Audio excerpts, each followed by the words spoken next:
We are the group 5 from Defense Award 2. So, na-assign kami sa Basista National High School. Then yung na-assign sa aming teacher is si Ma'am Rodea. So, una-una sa lahat is magsisimula kami sa experience.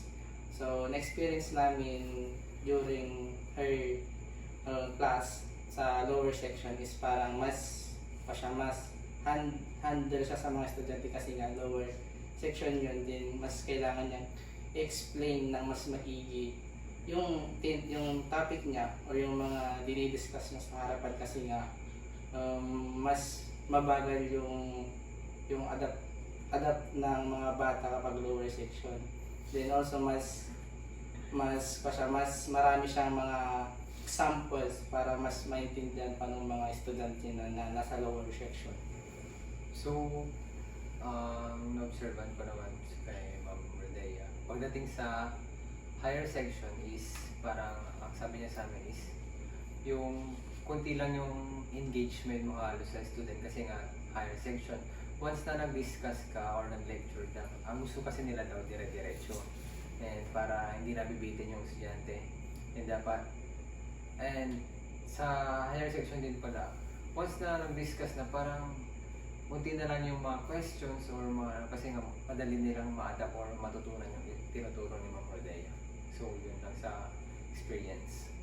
Learning is the discovery of personal meaning and relevance of ideas because it asserts that when the topics or concepts are personally relevant and meaningful to the learner, the learning process is particularly active. I've learned that pedagogy has the potential to enhance the overall quality of instruction by increasing the students' receptivity. This raises the students' degree of involvement and contribution during the learning process as a result.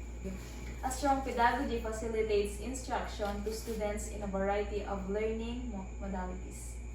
So as a teacher, I realized that you are not only focuses on the management, because you have to derive also with mastering your content, knowledge, and always enhance your pedagogy to continually teach and learn effectively. Another salient point is that I observe in the class is that listening and comprehension skills are substantial because a learner has huge potential to be active and cooperative when they really understand what the teacher is teaching.